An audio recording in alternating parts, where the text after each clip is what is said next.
Mother, is Maxwell House the best coffee in the whole world? Well, your father says so, and your father knows best.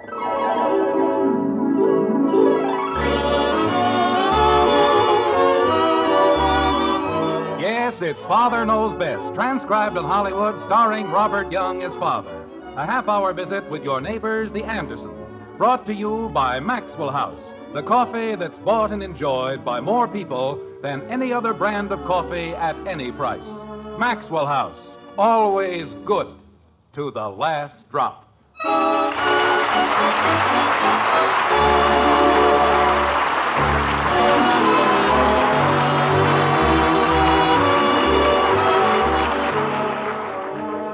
Here's a quotation I'm sure you all remember. I shot an arrow into the air. It fell to earth I know not where. I lose more darned arrows that way, or something like that. Anyway, tonight we aren't exactly concerned with arrows, but we are interested in other things that fall to earth, meteors to be exact. When a meteor crashes to earth, a heavenly hot rod on the loose, that's news. When it crashes in the backyard of the white frame house on Maple Street and becomes the personal property of the Andersons, that's news with an unpredictable future. Like this. Ink. Ink.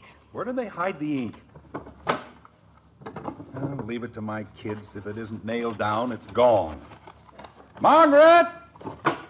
What a way to run things. Can't ever find anything when you need it. Someday I'll come home and there won't be any house. Serve 'em right, too. If I ran my office the way they run things around here, we'd be heading for the poorhouse right now. Margaret. Just a minute, dear. There you are. How does that look? It looks fine, but do you think we'll have enough for 16 girls? Oh, we aren't half finished. We've got all the little sandwiches to make. Oh, I was beginning to get worried. Margaret. Just a minute, dear. Betty. Yes, Mother? Honey, all I want is the ink. Jim, what would we be doing with the ink? I don't know. Have you looked for it? Naturally, I've looked for it. I've looked everywhere the ink could possibly be. In the fireplace, under the rug, on top of the chandelier. That's fine, dear. Do you think 4 plates of sandwiches will be enough? Well, it depends on how big the plates are. Margaret, you aren't even listening to me. Of course I am. Figuring 20 sandwiches to a plate, that would be 80 sandwiches. But they're so small. Honey. How about 6 plates? I think that'd be better, don't you? Margaret. Let's see now. The deviled eggs and the sandwiches and... How about an aspic salad with lime jello? That sounds wonderful. Luella. Then some ginger cookies and some brownies and something to drink. That certainly ought to be plenty, don't you think? Tallulah. Jim, what do you want? I want the ink. Why do you suddenly need the ink? Because Mr. Gribble is coming over to sign for insurance on the new apartment house he's building, and I haven't finished making out the papers. And the Home Office just passed a new rule that they won't accept insurance papers that are written in blood. That's why I need the ink. Oh. Have you looked in the desk? Just forget that I ever mentioned it, please. But, dear, if you need the ink... I'll go down to the aquarium and see if I can't find a friendly octopus. They give wonderful ink. Kathy? Is she an authority on octopi? No, dear, on ink. Kathleen? I'm out here, Mommy. Will you please come into the kitchen? Okay. Honey, if I know Kathy, it'll be much easier for me to go out and buy a new bottle of ink. That's silly, dear. We've got a bottle of ink. All we have to do is find it. That's all. Did you want me, Mommy? Of course not. Your mother was practicing to be a Swiss yodeler. She was? Jim. Couldn't we have a cake instead of cookies? Betty, will you please... But, Father, this is important. So is Mr. Gribble. Kathy, have you seen the ink? What ink? The ink. Oh, Kathy, it's very important that your father find the ink. Where is it?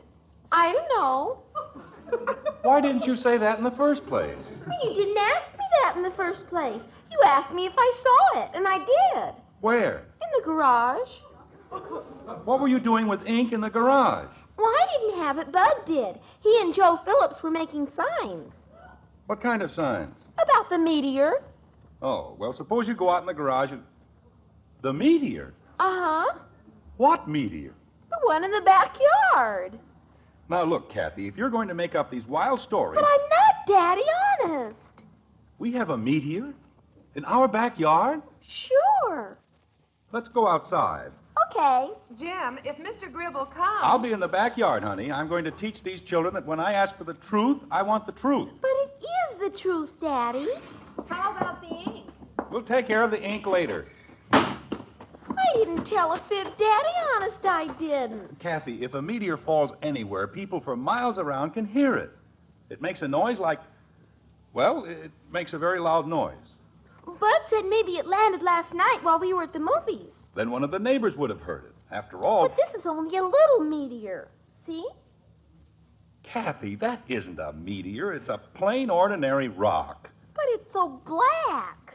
It's still a rock. If it's a rock, how did it get in our backyard? Well, that's a very good question. And how come it's still hot? Kathy... It is, Daddy. Feel it. By golly, it is hot. Bud says that's how you can tell it's a meteor. I still say, where is he? Bud? Oh, he and Joe Phillips are putting up the signs. We're going to charge admission. There's something fishy going on here, and if I find out... It's certainly hot, all right. Bud says anybody ought to be glad to pay a dime to see a real live meteor. Margaret! He says it's probably the only meteor that ever fell in anybody's backyard in the whole neighborhood. Honey, What is it, Jim? come out here a minute.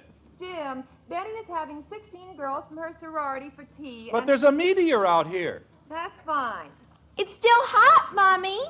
Don't go too close to it, dear.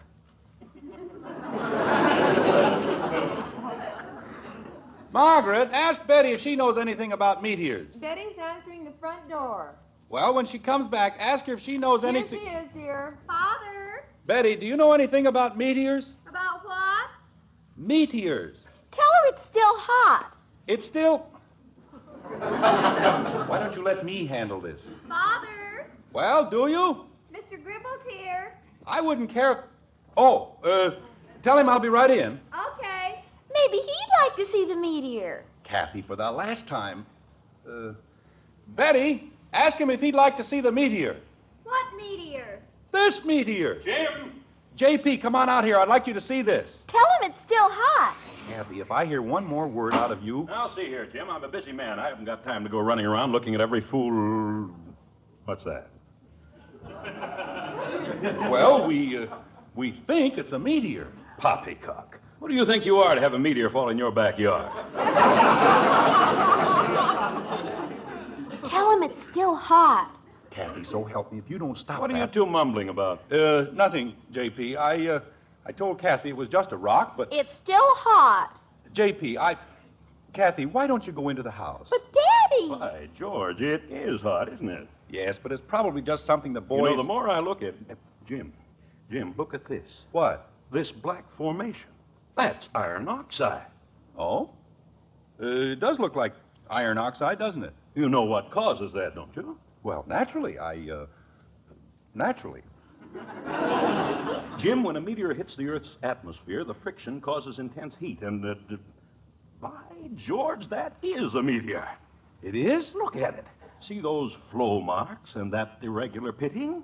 Jim, this is sensational. Oh, I don't know, JP. It's only a small meteor. Small? Why, it's half buried in the ground, and I'll bet it weighs over 100 pounds. I know. Jim, my boy, this is one of the greatest things that ever happened to us. Well, it's us. Why, when the State Historical Society hears about this, we're a cinch to become honorary members. We are. I can just see the headline. Springfield industrialist discovers meteor. Mr. Gribble. Just a minute, Kathy. You know, JP, I don't like to say anything, but this is my backyard. Well, naturally, my boy, and you'll go down in history as the man whose backyard was lucky enough to receive this heavenly gift. I know, but if there's going to be a headline... Jim, are those insurance papers ready for my signature? No, but as soon as I find... Oh, I see what you mean. Mr. Gribble. Kathy, please don't annoy Mr. Gribble right now. I wasn't annoying him. Of course he wasn't. What is it, child? You owe me a dime. Kathy. Well, Bud said said everybody had to pay a dime. But, Kitten, Mr. And Gribble... besides, it's for a worthy cause. She's absolutely right, Jim. J.P. Furthermore, I consider it a privilege. Here you are, Kathy. 10 cents for, what is the worthy cause? We're going to buy sodas. Yeah. Jim, if we want this to hit the morning papers, I'd better get busy on it right away. But how about your building insurance? Later, I haven't... my boy, later. First, I'm going to see to it that our Meteor story is given the proper attention. But, J.P. We've got to do this thing right, you know. Reporters, photographers, the full treatment. I'll be back before you can say hello, bud. Hi, Mr. Gribble. Hello, my boy. Beautiful day, isn't it? I'll be back in a few minutes, Jim. Don't go away. I'll be here, J.P. What's he all excited about? Hiya, Dan. Hello, Mr. Anderson. Hello, boys. I understand you've been rather busy. Did you put all the signs up? Boy, did we. You know what, Dad? We even got Mr. Crandall to let us put one in the drugstore. That was nice of him. Look what I got. A dime. For the Meteor? Uh-huh. What did I tell you? Boy, are we going to clean up. And we haven't had the signs up 5 minutes. Why didn't we think of this before? What a couple of dopes. Wait a minute. Why didn't you think of what before? The Meteor. We could have been millionaires. You know, Mr. Anderson, it came to me last night in a flash. I was reading about all those meteors out in Oklahoma and Arizona, and I said, boy, couldn't we clean up if we had something like that? In a backyard, sort of. Where we could charge admission. And then when we saw this rock, Rock? We said, boy, what a meteor that'd make. Didn't we, Bud? we sure did. Wait a minute. You mean this isn't a real meteor? Oh, gosh, no, it's just a rock. It is? But it's hot. How could it be hot? We lugged it up here in Joe's Jalopy. And then we built a fire under it. Oh, no. Oh, but you don't have to worry, Mr. Anderson. It doesn't belong to anybody. We found it in the lot where Mr. Gribble is building that apartment house. Oh, no. Don't you feel well, Mr. Anderson? What's the matter, Dad? Kathy, why didn't you tell me? They told me it was a meteor. We had to, Dad. You know how she is. She'd have told everybody in the neighborhood. Bud, why can't you ever learn... What am I going to do? About what? About Mr. Gribble. He's on his way down to the newspaper to tell them about our meteor. He is. Holy cow. Gosh, we didn't mean to... We were just gonna fool some kids, weren't we, Joe? Sure. That's all we were gonna do.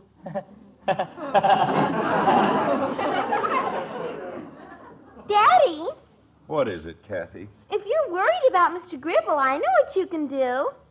You do? Uh-huh. Give him back his dime.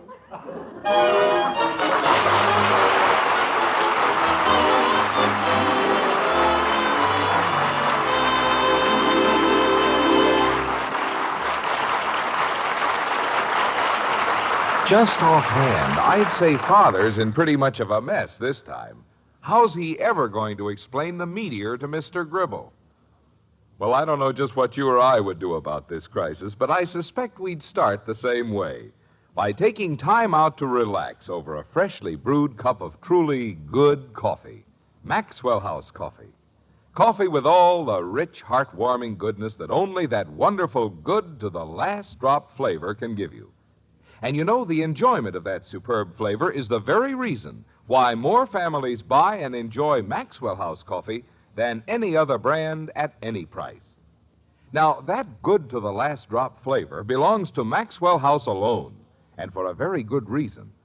Coffee beans grow all over the world in countless grades and varieties. The Maxwell House people, however, choose the fine extra flavor varieties, the kind that are grown on high mountain plateaus in Latin America. For example, they take fancy Manizales coffees for fragrant mellowness, superb Medellins for extra richness, choice Bucaramangas coffees for fine, full body. Then these wonderful extra flavor coffees, in just the right proportions, are expertly blended in the Maxwell House tradition to create the world's best-loved coffee flavor. So keep this in mind, won't you? To enjoy coffee at its downright satisfying best, start serving our Maxwell House. It's the one coffee that's always good to the last drop.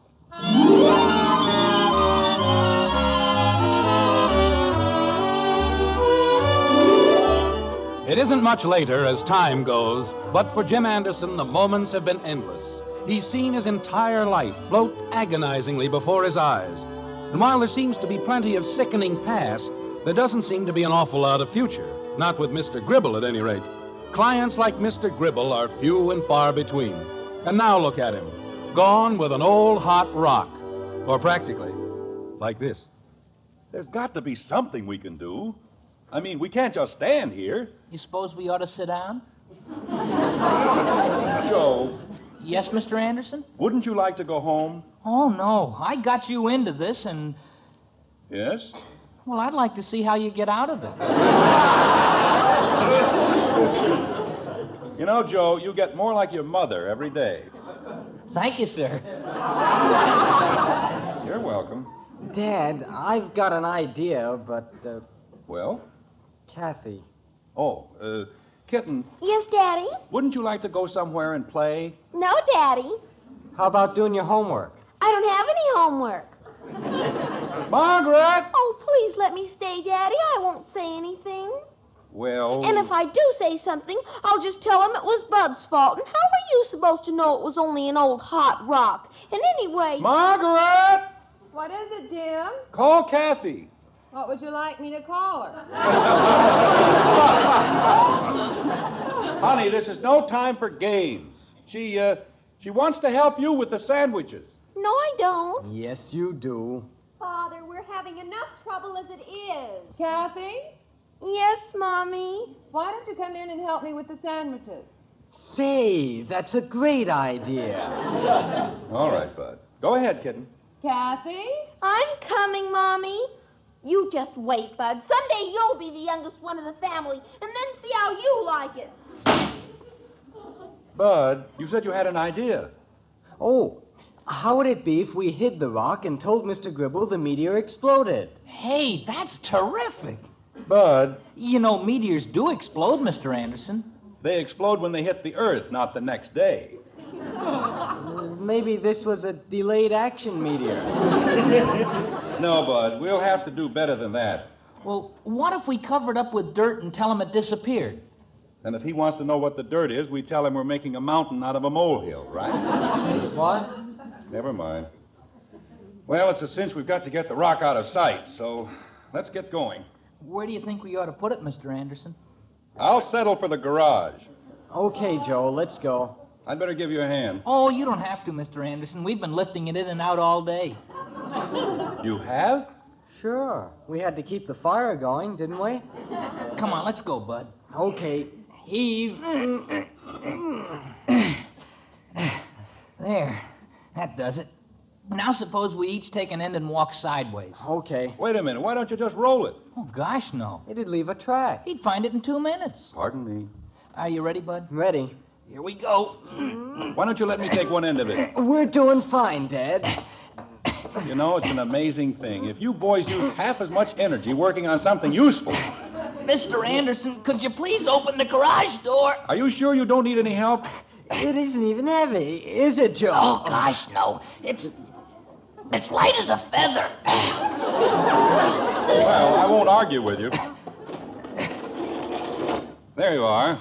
Let's put it down, huh? Okay. Joe, don't drop it. Joe! It slipped.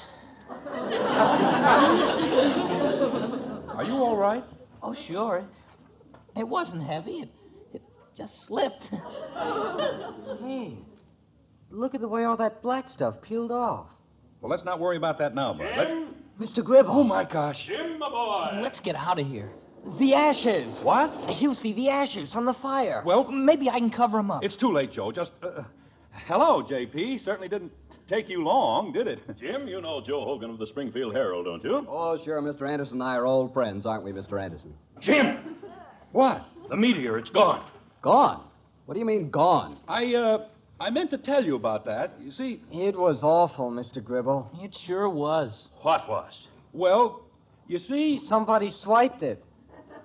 They what? They sure did. We hadn't turned our backs more than 2 minutes, and bang, it was gone. Now, wait a minute. Who goes around swiping meteors? Crooks? Haven't you heard? Gosh, there's a whole gang of them. International meteor crooks. They specialize in hot meteors. What? Don't they, Joe? Sure, everybody knows that. They do they? Jim, what's going on here? Well, it isn't easy to explain, J.P. You see... Father, will you get her out of here, please? Excuse me, J.P. What's the matter, Betty? Kathy ate a whole plate of sandwiches. I did not. Jim, will you please keep Kathy out there until we're finished? Okay, honey. Daddy, I didn't either eat a whole plate of sandwiches. It was only 16. Kathy. She ate 16 sandwiches? Little tiny ones. Oh. And what right does she have to tell me the rock? Kathy. What happened to the rock? What rock? She means the meteor. She's very young. She can't say big words like meteor. She calls everything a rock. I do not. Like rocket ships and Rocky Mountains and... John D. Rockefeller. Bud, why don't you and Joe take Kathy away for a few minutes while I try to explain to Mr. Gribble? But, Daddy. Come on, knothead. Well, stop pulling me. Why do you always have to pull me? Mr. Anderson, don't you think maybe I ought to stay here and explain with you? Thank you, Joe. I'll manage all right. But nobody can get mad at us. We're fun-loving, irresponsible children.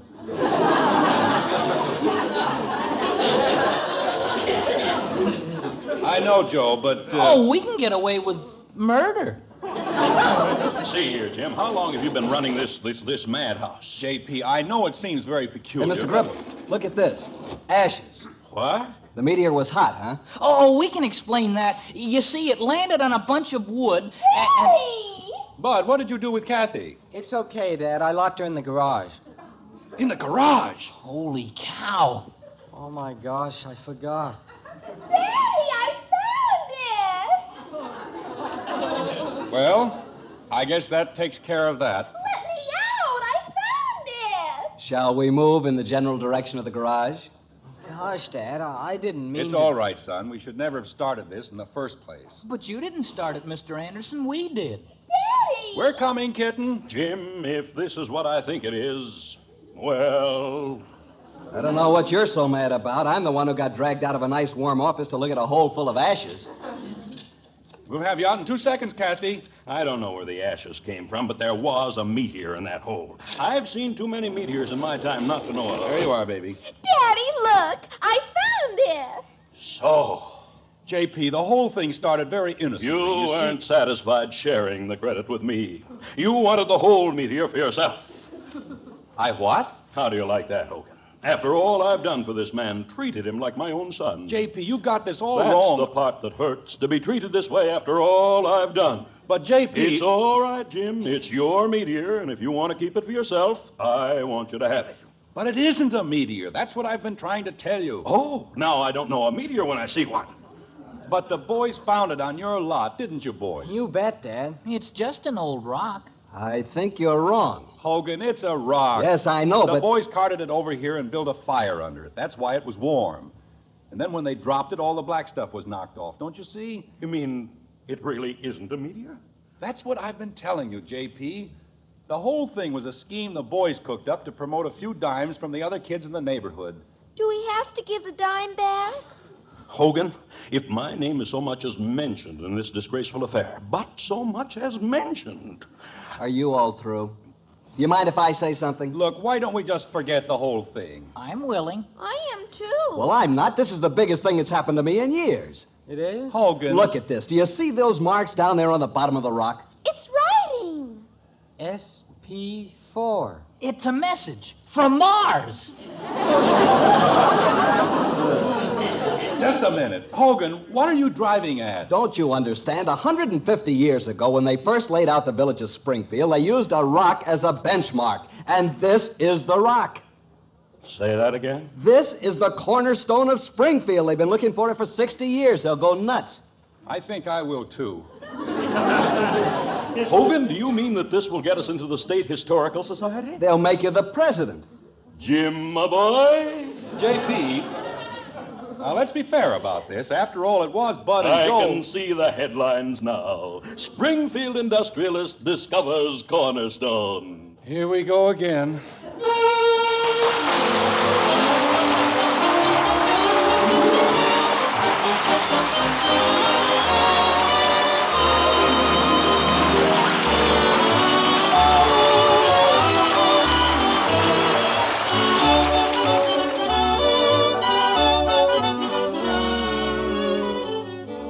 good coffee can do so much to make your day a happier one, it seems a shame not to enjoy the one coffee with the very most in rich, full-bodied flavor.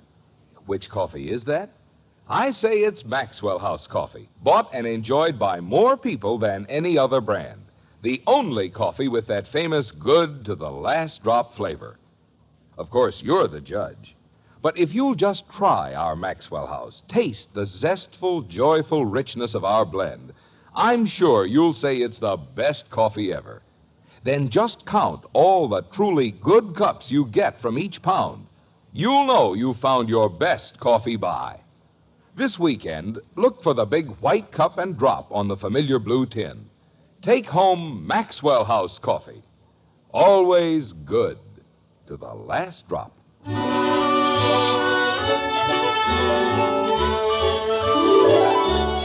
It's breakfast time in the White Frame House on Maple Street, and a rosy day it is indeed. The sun is shining indoors and out, which is a very good way for a day to be. Like this. Wasn't it the most wonderful tea you ever saw, Mother? Yes, dear, it was very nice. Everyone said they had such a wonderful time. And there were 2 sandwiches left over. That wasn't any fault of yours. Now leave her alone, Betty. She's been a very good girl. Thank you, Daddy. Oh, I wish Bud would get back. I'm so anxious to see that picture. Why couldn't he wait until they brought the newspaper? Betty, he's only a boy. The way Gribble acted, I don't think there'll be any papers left. He probably got up at dawn and caught them as they came off the press. Jim, he's been very nice to you. I know, but what a ham. Springfield Industrialist. I got it. Bud! Is the picture in? Girl. Now, let's not get all excited. Ted, will you see it? It's all over the front page. It is? Oh, Let me have it, Bud. Jim, I'm trembling all over. Mr. Gribble and Dad and Joe and me on the front page. Well, what do you know? Oh, I want to see. What does it say, Jim? Oh, there's a long story about the cornerstone. What does it say under the picture? Read it, Father. All right, it says, the Messrs. Anderson and Phillips, who yesterday discovered the long-missing cornerstone of Springfield. With them are Mr. Anderson's father and a friend.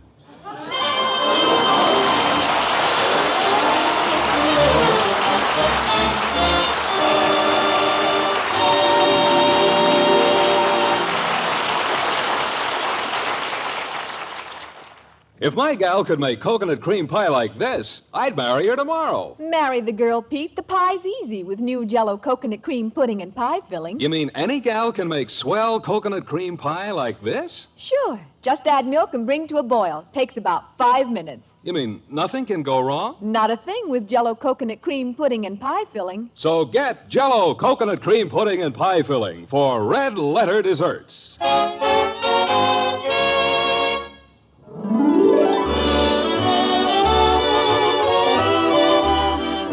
Join us again next week when we'll be back with Father Knows Best, starring Robert Young as Jim Anderson, with Roy Bargy and the Maxwell House Orchestra.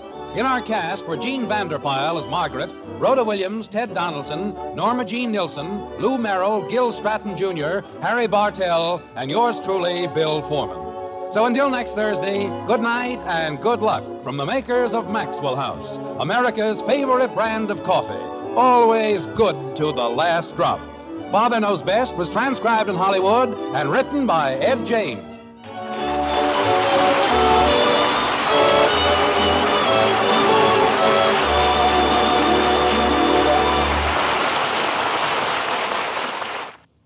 Mr. Keen, Tracer of Lost Persons, brings you Mystery tonight on NBC.